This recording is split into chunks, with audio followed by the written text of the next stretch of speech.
George in Virginia. You're live with Eric and Hi. V. Yes. Yeah, Hi. I was talking to him and saying that I am a theist. I'm a bit of a pluralist. My current philosophy is that there's a little bit of truth in a lot of different things, and honest religions are an attempt to understand the divine. Is my current philosophy, but I was telling him part of my problem is some of the apologist arguments are so bad that it makes me question that. And so it's an awkward question for a group of atheists, but suggestions for how to deal with that?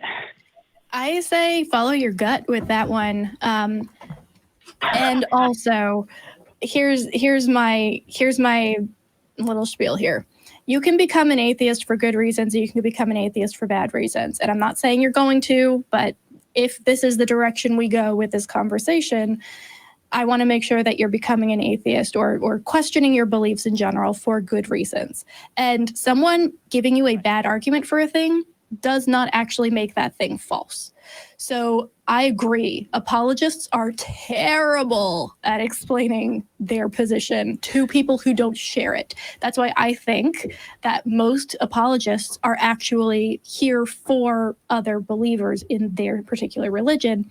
It gives the believers something to latch onto and think about. But as soon as you put them up against somebody who doesn't share a lot of their presuppositions, everything kind of starts to fall apart, which is why people like William Lane Craig begin every argument with the premise, if God exists, then my argument makes sense. Well, sure, but like that's the whole point is the if God exists part. So on the one hand, yes, I agree. You should follow your gut 100%, but also never let somebody misrepresenting or giving a bad argument for a thing be the reason you don't believe in the thing. Do your own research, come up with actual evidence against it, actual holes in that thought process or that claim. And that is good reason. Somebody being a bad apologist is by itself not enough for me to say that I can dismiss a claim. Certainly it helps when you're like, I don't believe God exists. I'm going to go to all of the apologists that people point me to as having the answer and listen to all of them.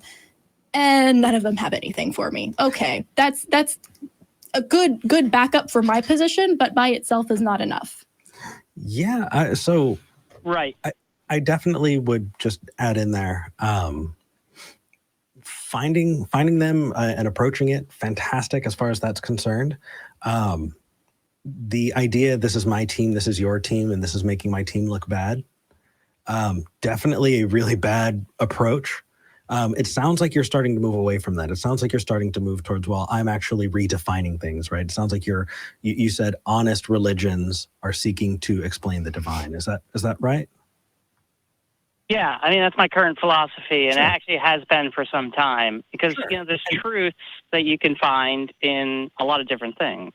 Well, and so here's the thing. I had a similar view at one time. Yeah, me too. And ultimately what got me out of it was this.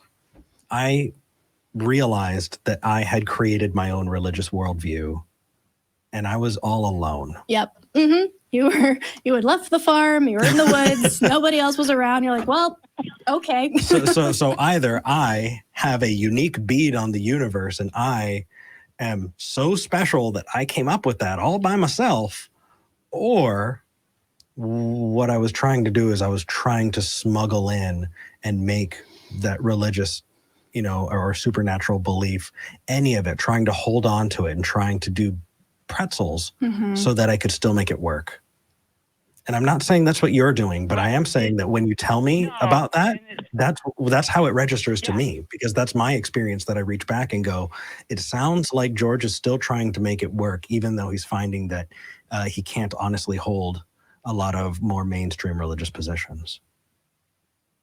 Right. And that I understand that thought process. It's not exactly what I'm trying to do. It's kind of more of a journey than a destination in my head. Sure. And so I don't know if honest religions are an attempt to understand it, and my pursuit is honest in trying to understand it, then kind of the same thing. No, exactly. That's where I went too. I was like, I am going to honestly look at this. I'm going to be as honest as possible and only engage with honest people asking these questions. And if God is good, if this divine does value honesty, I'm set. I'm fine. I don't need to worry about whether or not I'm doing the right things or following the right doctrine. If I am being honest, that's all I need to do. Unfortunately, or fortunately, that led me out of religion altogether. Yeah. Right, and I'm open to that being the end of my journey. Is the same conclusion that you guys came to? I mean, my current belief, and again, I don't think we necessarily choose our beliefs, but is that there is something. So I'm going to continue to search, and as I search, if that belief changes, so be it. Yeah, but, that is a great way to approach it. I love that. I of course, I've got to be a bit of a naysayer. A little bit. Okay. I think we run into the same problem that we did earlier, and that is that you're putting yourself in a position of the assumption is that something exists and you're going to find it. And I think that's the same with phlogiston. It's not so much an assumption as it's not so much an assumption as in a belief. Right. The way I define belief is that which you accept to be true.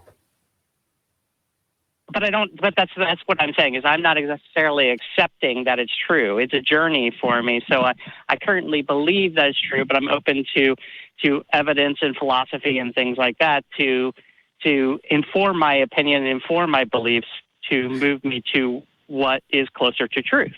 Yeah, it is kind of. So I don't. I'm doing my best not to assume that any particular thing is true. Is kind of what I'm saying. Absolutely. I think linguistically, it would be good to look back at this call. Because I don't think you did this intentionally, but in 2 sentences you said, I believe a thing and I don't believe the same thing, back to back. And I think it's worth puzzling through a little bit. And I'm not trying to be a jerk here, but what I am trying to do is help kind of strengthen that line, that bead on things. And right. And taking a look at what belief is. Right? If you define it as that which you accept to be true, then belief becomes less nebulous, and you have you have these words with strong definitions that you can use to help kind of differentiate in those ways. So hopefully that'll help. And cheers to you for keeping and going on it, because it does take a lot of integrity to openly and honestly face what you don't know. It's that that pit of your stomach feeling that you get when you hit that I don't know. Yeah. What I tell myself? What I was going to say is what I tell myself is that's what Eureka feels like. That pit of your feeling, holy crap, I could be wrong. That pit of your gut, holy crap, I could be wrong feeling. That's what Eureka feels like. So good on you, man. And I appreciate that. Yeah, I was a staunch Christian when I was a kid, about to go into seminary. A sermon on untouched people groups broke me, and I came back to reading some philosophy and things, and had to reckon with my own beliefs. And so now, instead of saying I believe this, I'm kind of taking a more scientific approach and saying I provisionally believe this until I can find something, that is more true. Does that make sense?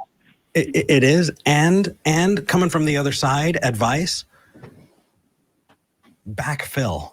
Like you're going to wind up, if you're not careful, at a place where you definitely know that you were wrong about X belief, but you never actually replaced it with anything. And so it's worth looking into. It's worth looking into secular humanism. It's worth looking at different takes on nihilism and how different philosophies. You just recommend nihilism too. Yeah. Well, here's the thing: is if you get to know there's not a God, or if you get to know I don't think that God has a plan for me, or that there's this objective line laid out for me, then you very quickly get to, well, holy crap, I haven't investigated it. Who's the nearest person? Who's the nearest philosopher? Oh, Nietzsche said there's no great plan. Okay, what's that? Nietzsche. Thank you. But the extension of Nietzsche is there's no great plan and thus nothing matters, and and I think I disagree with that philosophy because it doesn't matter if there's no great plan, things still matter, Yes. and we still have an effect on the world, and it has an effect on us. So, I mean, Oh, it sounds like you have a thing you're replacing it with. I love Good. that, George. George, honestly, like your process going to a sermon that just absolutely breaks you, and then you're like, okay, I need to come at this from a different perspective and start looking at things. And now where you are now, being like, I'm going to be honest about it. I'm going to do the research. I'm going to open myself up to all these different possibilities. You are literally describing my journey step for step, and it's very, very exciting to hear. And if I could go back and tell myself one thing, it's enjoy it. It's fun. It can be tough sometimes. It can be emotionally exhausting. But I look back at that year where I started really delving in and asking these questions and finding answers I didn't know existed to questions I hadn't thought about. It was the most intellectually stimulating year of my life. And I kind of miss it sometimes because you only get to do that once. So as you're moving through, as you're doing this research, as you're finding what works and what doesn't, and what is honest and what is not, just kind of take it in, enjoy it. This is where you need to be right now. You don't need to be anywhere else. Do the thing you need to do and call us back when you come up with some conclusions you want to talk about. Cheers. And yeah, Thank you. Yeah, I figure if I go through this and I come up with a better philosophy for how to live my life, that's not a bad thing. So. That is not at all. Not awesome. at all. Take care, man. Thank you for calling in. Yeah. All right. Thank you. Bye.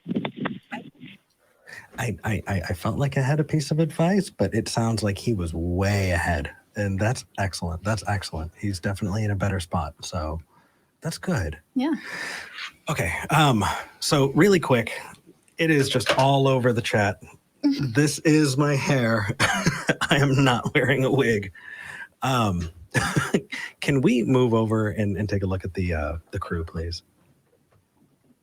This is our amazing, incredible crew. We could not do this without you. Thank you all so much for joining, for making this happen. They were here before we got here, and they're going to be here way after we're gone, putting out the podcast, making sure everything is good and uploaded, doing notes and clipping the episode and making thumbnails for things to go out throughout the week. Yeah. We could not do this without you guys. Thank you. From the bottom of our hearts, thank you. I love this. I look forward to this every week. Vi, I look forward to coming and doing this with you. This is fantastic.